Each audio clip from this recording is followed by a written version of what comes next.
నమస్తే, welcome to టీఎస్3 news. నేను సృజన.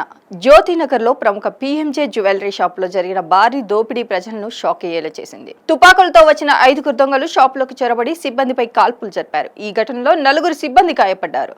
దొంగలు భారీ మొత్తంలో బంగారు ఆభరణాలు దోచుకొని పరారయ్యారు. పీఎంజే జ్యువెలరీ మెయిన్ బ్రాంచ్ దగ్గర, అంటే కోర్టు సర్కిల్ సమీపంలోని శివ థియేటర్ లైన్ లో ఈ చోరీ జరిగింది. నిజానికి ఆ ప్రాంతం ప్రజలు ఎక్కువగా తిరిగేది.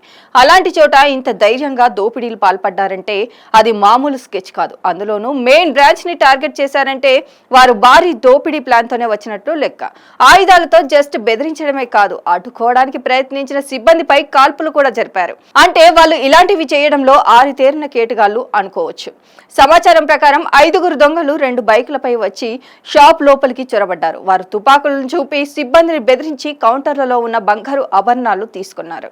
సిబ్బంది అడ్డుకోవడంతో కాల్పులు జరిపారు. దాంతో 4 సిబ్బందికి గాయాలయ్యాయి. కేటుగాళ్లు పారిపోయాక గాయపడిన వారిని స్థానిక సమీప ఆసుపత్రికి తరలించారు. కొందరి పరిస్థితి విషమంగా ఉన్నట్లు సమాచారం. షాపులోని సీసీటీవీ కెమెరాలు ఈ ఘటనను స్పష్టంగా రికార్డ్ చేశాయి. పోలీసులు ఈ ఫుటేజ్ ను విశ్లేషించి దొంగల గుర్తింపు కోసం గాలింపు చేపట్టారు. దొంగలు బైకులపై పారిపోయినట్లు తెలుస్తోంది కాబట్టి వారు ఏ దారిలో పారిపోయారో ఆ రూట్లలోని సీసీటీవీ కెమెరాల ఫుటేజ్ ని చెక్ చేసి దొంగలను పట్టుకునేలా పోలీసులు ప్లాన్ ఉందని కరీంనగర్ పోలీసులు వెంటనే ఘటనా స్థలానికి చేరుకొని దర్యాప్తు ప్రారంభించారు.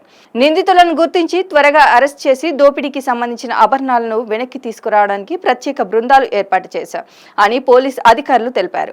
సరౌండింగ్ ఏరియాల్లో చెక్ పోస్టులు ఏర్పాటు చేసి వాహనాలను తనిఖీ చేస్తున్నారు. ఇంతకు ముందు కూడా కరీంనగర్ లో ఇలాంటి చిన్న దోపిడీలు జరగడంతో ఈ ఘటన భద్రతా వ్యవస్థపై ప్రశ్నలు లేవనెత్తుతోంది. ఈ ఘటన తర్వాత కరీంనగర్ లోని ఇతర జ్యువెలరీ షాపులు వ్యాపారులు టెన్షన్ పడుతున్నారు. ఇలా ఆయుధాలతో వచ్చి కాల్పులు జరిపే ఘటనలు అరుదు. అలాంటిది ఈ ఘటన వ్యాపారుల్లో కలవరం కలిగిస్తోంది. బంగారం కొనుగోలు చేసే సాధారణ మధ్యతరగతి కుటుంబాలకు కూడా ఇది ఆందోళన కలిగించగలదు.